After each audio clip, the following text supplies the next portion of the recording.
안녕하세요. 아재 책톡입니다. 새해가 밝았습니다. 2020년은 코로나 바이러스 때문에 굉장히 힘든 한 해였던 것 같은데 저 역시도 굉장히 어려웠던 해였던 것 같아요. 올해는 이 팬데믹도 이제 끝날 예정이니까 버티고 생존하면은 또 더 좋은 일들이 새해에 많이 벌어질 거라고 생각합니다. 여러분들도 힘내시고 희망찬 한 해가 되시길 바랍니다.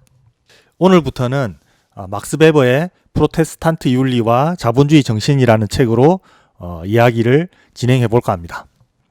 이 책은 막스 베버가 1904년에서 1905년 사이에 쓴 논문을 나중에 이제 책으로 묶어서 낸 거라고 하는데요. 굉장히 유명한 책이라서 그냥 뭐 책 이름은 다들 들어봤었겠지만 실제로 저는 이번에 처음 읽었고요. 너무 재밌었습니다. 이 책의 표지를 보면은 공장에서 굉장히 열심히 일하고 있는 노동자들의 모습을 그린 그림이 있는데요. 이 책의 어떤 분위기와 굉장히 잘 어울리는 그런 아주 멋진 그림입니다. 약간 우스개 이야기를 하면은 옛날에는 이 책이 그 국방부 금서 목록에 들어가 있었다고 합니다. 이 이름이 지은이 이름이 막스야. 제목도 자본주의 이러니까 그 국방부에서 금서 목록에 넣었던 것 같아요. 예. 막스 베버에서 막스는 그 R자도 없는데요. 예. 레볼루션 할 때 R자. 이 홍보 문구를 보면은 서울대 뉴욕타임즈 선정 필독 고전이라고 돼 있고 마르크스의 자본론과 함께 자본주의 논쟁의 양대 산맥이라고 하는데 참 웃지 못할 옛날 이야기였던 것 같습니다. 칼 마르크스는 토대와 상부구조라고 해서 이 물질적인 토대, 그러니까 생산력과 생산 관계가 그 상부 구조인 정신, 이념을 결정한다. 이렇게 이야기를 했었죠. 그런데 막스 베버의 이 책은 그것을 완전히 뒤집어 놓은 것입니다. 상부 구조인 개신교 윤리가 하부 구조인 자본주의의 형성과 발달을 규정했다. 이 대단히 혁명적인 이론이고 대담한 발상인 것 같습니다. 이 막스 베버가 규정했다라는 내지는 결정했다라는 말을 사용한다면 좀 싫어할 것 같긴 한데 좀 더 완화해서 이야기하자면 지대한 영향을 끼쳤다라고 말할 수 있겠네요. 이 프로테스탄트 윤리가 이 자본주의 형성에 지대한 영향을 끼쳤다. 기독교에서도 개신교 프로테스탄트 지역이 그 산업 발전에 굉장히 선두에 섰던 역사적 과거를 해석함에 있어서 이 막스 베버의 이론이 굉장한 영향력을 그동안 끼쳤는데 그것에 대해서 비판하는 사람들도 많이 있습니다. 그런데 제가 이 책을 읽었을 때에는 상당히 그럴듯하고 설득력이 있다 이렇게 느꼈습니다. 제가 지금은 기독교 신자는 아니지만 종교개혁이라는 역사적 사건이 근대성을 창출하는 데 있어서 굉장히 중요한 사건이라고 저는 생각하기 때문에 그것이 또한 산업 자본주의 내지는 자본주의를 정초하는 데 있어서 원래 종교개혁가들이 의도하지 않은 대단히 아이러니한 그런 상황들을 창출해냈다라는 점에서 굉장히 흥미로우면서도 대담한 그런 주장이라고 저는 느꼈습니다. 그리고 열심히 일하는 사람들의 일종의 사도신경이 아닌가 이런 생각도 좀 들었습니다. 이 책이요. 막스 베버의 책이. 그러면 이제 본격적인 이야기로 들어가 보도록 하겠습니다. 막스 베버는 유럽의 여러 지역들 중에서 특히 개신교가 지배적인 지역에서 자본주의 경제가 대단히 발전하는 두드러지게 발전하는 그런 양상을 보이더라. 그런 현상에서부터 출발합니다. 그리고 어떤 특정 지역 안에서도 그 사람의 종교에 따라서 그러니까 뭐 개신교냐 가톨릭이냐에 따라서 소득 수준이 굉장히 많이 다르고 교육 수준이 다르다는 것을 발견하게 됩니다. 주로 자본가들, 기업가들 그리고 고급 숙련 노동자들은 개신교 신자들이 많더라. 프로테스탄트들이 많더라.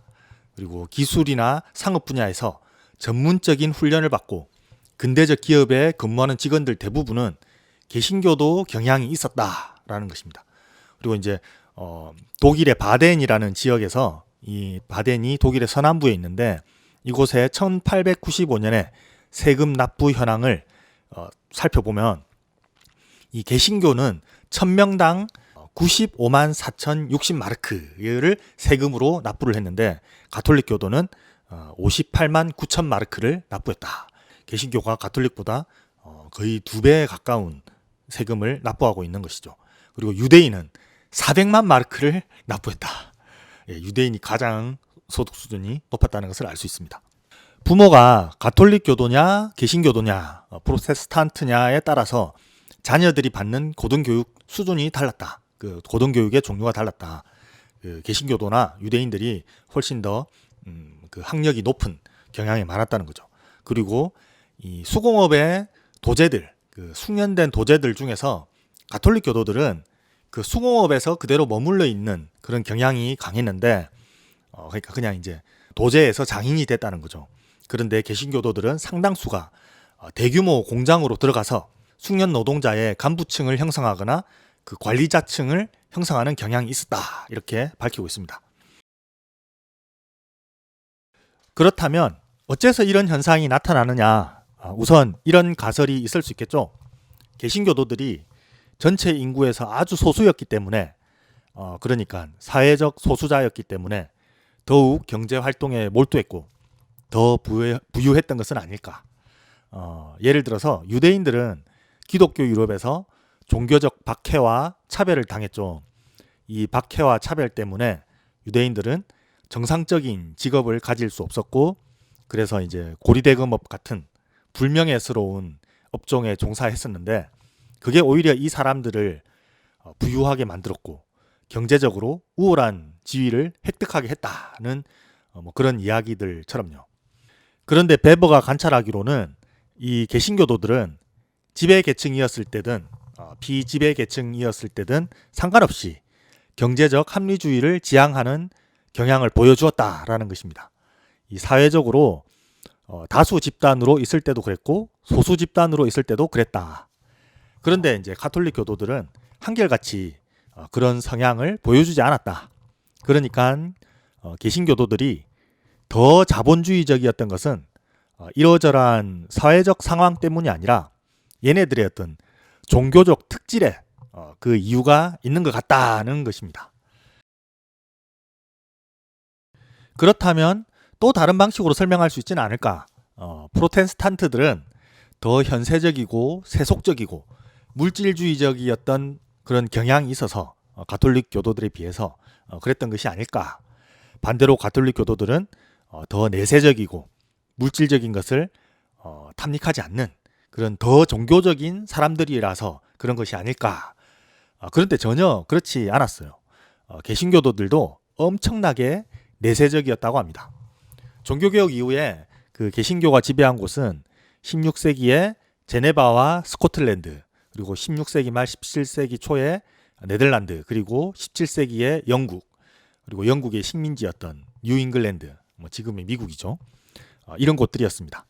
이 다 나중에 자본주의가 엄청 발달하게 되는 그런 곳들입니다. 그런데 영국, 네덜란드, 미국의 이 청교도들은 세속적인 거하고는 정반대 성향이었어요. 이 프랑스의 칼뱅주의자들도 둘째가라면 서러울 정도로 내세적이었습니다. 베버는 이렇게 말해요. 칼뱅주의의 지배는 교회가 인간을 지배하는 형태 중에 이 우리가 생각할 수 있는 것 중에서 가장 강도가 높은 것이었다. 종교가 인간의 삶을 견딜 수 없을 만큼 빡빡하게 간섭하고 통제하려고 하는 것이었다. 반면에 가톨릭 교회는 아주 느슨하고 형식적으로만 규율했다. 가톨릭 교회는 1000년이 넘는 세월을 이 유럽인들의 정신을 이제 통치해 왔기 때문에 어느 정도는 인간적인 타협을 했어요. 아무리 이 훌륭한 가르침이라고 하더라도 사람이 그걸 다 따라할 수는 없잖아요. 그런 면에서 가톨릭은 이제 세월이 흐르면서 너무 빡빡하게 굴지 않고 어느 정도는 여지를 남겨두었던 거죠. 그런데 이 새로 생겨난 신흥 종교인 이 칼뱅주의는 사적인 삶과 공적인 삶을 통틀어서 이 모든 인간 영역에서 무제한적으로 규율하고 통제하려는 그런 야심을 갖고 있었습니다. 그런 정황들을 살펴볼 때 이 개신교도들이 종교적으로 경건하지 않았다. 그렇기 때문에 돈에 관련된 일에 밝았다라는 것은 처음부터 말이 안 된다는 거죠. 한마디로 이 초창기 자본주의가 발흥했던 지역의 개신교 상인들은 대단히 종교적인 사람들이었다라는 것입니다. 이 굉장히 이상한 조합처럼 보이지만 베버는 이 탁월한 자본주의적인 재능과 삶 전체를 관통하는 이 종교적 경건함이 서로 이렇게 결합되어 있었다라고 말합니다. 뭐 그 당시 사람들도 다 알고 있었어요. 16세기에 이제 스페인 사람들은 이 이단놈들, 그러니까 그 네덜란드의 칼뱅주의자들이 상인 정신을 발전시킨다는 것을 이미 알고 있었다고 합니다. 이 천벌받을 놈들이 이상하게 경제는 잘한다는 걸 그 옛날에도 다 알고 있었다는 거죠. 또 이런 예도 있었어요. 이 네덜란드와 독일에서 활동하던 메노파라는 프로테스탄트 교파가 있었는데요. 이 사람들은 진짜 너무 종교적으로 엄격한 그 반골들이라서 이제 심지어 병역도 거부했어요. 당시에 독일, 그러니까 이 프로이센의 국왕은 프리드리히 빌헬름 1세였는데요. 빌헬름 1세는 프로이센 육군을 아주 강성하게 만든 사람으로 이 군대를 엄청나게 중요하게 생각한 왕이었습니다. 그런데 감히 이 국왕의 명령인 군 복무를 거부해?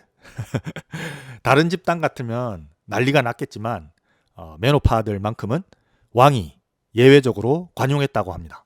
메노파는 산업의 주역이기 때문에 너네들만큼은 내가 인정하고 군 복무 열애 시켜주겠다라고 한 거죠. 이 베버는 메노파의 케이스도 개신교도가 그 경제 활동에서 두각을 나타냈다는 강력한 증거라고 합니다. 자, 그러면 베버가 말하는 자본주의 정신이라는 게 뭐냐? 자본주의 정신은 자본 증식에 대한 관심을 인간 개개인의 의무로 보는 사고다, 이렇게 말합니다. 그냥 단순히 돈이 많으면 좋잖아, 돈이 최고잖아, 그러니까 돈을 많이 벌어야 하고 열심히 일해야 해, 뭐 이런 게 아니에요. 자본주의 정신은 단순히 돈이 좋으니까 돈을 추구한다는 게 아니라 열심히 일해서 재산을 축적하는 것이 개인의 윤리적인 의무다라고 생각하는 거예요. 돈이면 뭐든 다 하고 지독하게 비양심적으로 이익을 추구하는 것, 이런 것은 자본주의 정신하고는 아주 거리가 멀다. 베버는 이런 돈 욕심은 인류가 존재한 이래로 항상 있어 왔다고 얘기합니다. 그냥 어떤 규범도 없고 막무가내로 이익을 추구하는 그런 형태는 그것이 가능한 곳이라면 어디든 있어 왔다. 베버는 이런 식의 그 막가파식 돈벌이는 시민계층, 그러니까 부르주아가 주도한 자본주의하고는 별 관계가 없고 오히려 낙후된 나라들의 전형적이고 보편적인 특징이라고 말합니다. 베버에 따르면 자본주의 정신은 아무 때나 아무 곳에서나 있었던 게 아니고 역사의 특수한 시기에 출현한 것입니다. 하루하루 근면하게 일하고 부를 축적하는 그런 생활 방식을 인간이 완전히 내면화하는 거다. 그런 새로운 형태의 인간, 새로운 형태의 사고방식은 종교개혁 이후에 나타났다고 말합니다.